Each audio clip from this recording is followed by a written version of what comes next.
మేషరాశి వారికి ఈ వారం చాలా అనుకూలంగా ఉంది. వీరికి ఏలినాటి శని నడుస్తోంది. వ్యయంలో శని బలంగా ఉన్నారు. సప్తమాధిపతి అయిన శుక్రుడు తృతీయ స్థానంలో ఉన్నారు గురువుతో కలిసి. ద్వితీయంలో రవి బుధులు ఉన్నారు. చేపట్టిన కార్యక్రమాల్లో ప్రతి ఒక్కటి విజయవంతంగా పూర్తి చేస్తారు. ఉద్యోగ ప్రయత్నాలు ఎవరైతే చేస్తున్నారో కాలం అనుకూలంగా ఉంది. లాభస్థానం బాగుంది. రావాల్సిన డబ్బు ఏదైతే ఉందో అది ఈ వారం చేతికి అందుతుంది. రియల్ ఎస్టేట్ రంగంలో ఉన్న వారికి, సాఫ్ట్వేర్ రంగంలో ఉన్న వారికి కాలం అనుకూలంగా ఉంది.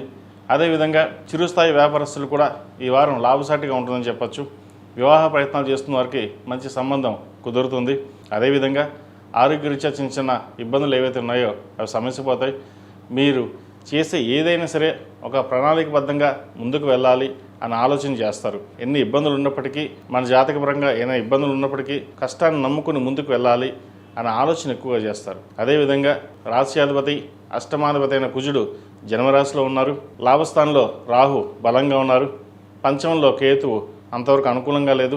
సంతానం సంబంధించిన వ్యవహారాలు, వారి విద్యా సంబంధించిన వ్యవహారాల్లో ఆచితూచి అడుగులు వేయడం చెప్పదగిన సూచన. అదేవిధంగా శుభకార్యాల విషయాలకు వచ్చి ఏదైనా ఒక కార్యక్రమం తలబెట్టాలి, ఏదో ఒక కార్యక్రమం చేయాలి అని ఆలోచన చేస్తారు. 10 మందిలో మనకంటూ ఏదో నిరూపించుకోవాలి, మన కష్టపడాలి, మన స్థానాన్ని నిలబెట్టుకోవాలి అనే చేసే ప్రక్రియ ఏదైతే ఉందో అది ఈ వారం ప్రారంభమవుతుంది కూడా. అదేవిధంగా సహోదరి మధ్య చిన్న చిన్న విభేదాలు వచ్చే అవకాశం ఉంది. వాటి విషయంలో జాగ్రత్త వహించాలి. స్థిరాస్తులకు సంబంధించిన వ్యవహారాలు సానుకూలంగా ఉంటుంది. తల్లిదండ్రుల యొక్క ఆరోగ్య పరిస్థితి బాగుంటుంది. వారి సహాయ సహకారాలు మీకు చక్కగా లభించే విధంగా గ్రహాలు గోచరిస్తుంది. భాగ్యాధిపతి వ్యయాధిపతి అయిన గురువు తృతీయ స్థానంలో ఉన్నారు. అంత అనుకూలంగా లేదు కొంతవరకు. ఏదైనా సరే ఒక నిర్ణయం తీసుకునేటప్పుడు మీ సొంతంగా తీసుకునే నిర్ణయం ఏదైతే ఉందో అది ఫలిస్తుంది. ఈ రాశిలో జన్మించిన విద్యార్థులకు కాలం అనుకూలంగా ఉంది. విదేశీ సంబంధించిన వ్యవహారాలు ప్రయత్నాలు ప్రారంభించండి, అనుకూలంగా ఉంటుంది. విదేశాల్లో ఉన్న వారికి ఉద్యోగ ప్రయత్నాలు కొంతవరకు అనుకూలిస్తుంది. గడిచిన కొన్ని వారాల కంటే కూడా ఈ వారం నుంచి వీరికి చాలా వరకు అనుకూలంగా ఉందని చెప్పచ్చు. అదేవిధంగా ఈ రాశిలో జన్మించిన స్త్రీలకు వృత్తి ఉద్యోగాల పరంగా, వ్యాపార పరంగా చాలా వరకు అనుకూలంగా ఉంటుంది. కలుసుబాటుదనంగా ఉంటుంది. రావాల్సిన ధనం ఏదైతే ఉందో వీరికి సంప్రాప్తిస్తుంది.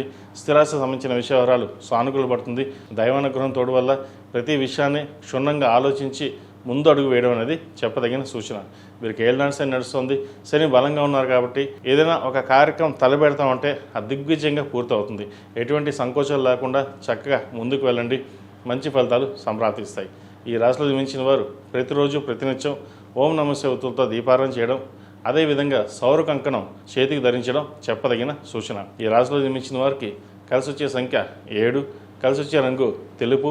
ఏదైనా పని మీద బయటకు వెళ్ళేటప్పుడు బుధవారం కానీ శుక్రవారం వెళ్ళండి. మంచి ఫలితాలు సంప్రాప్తిస్తాయి.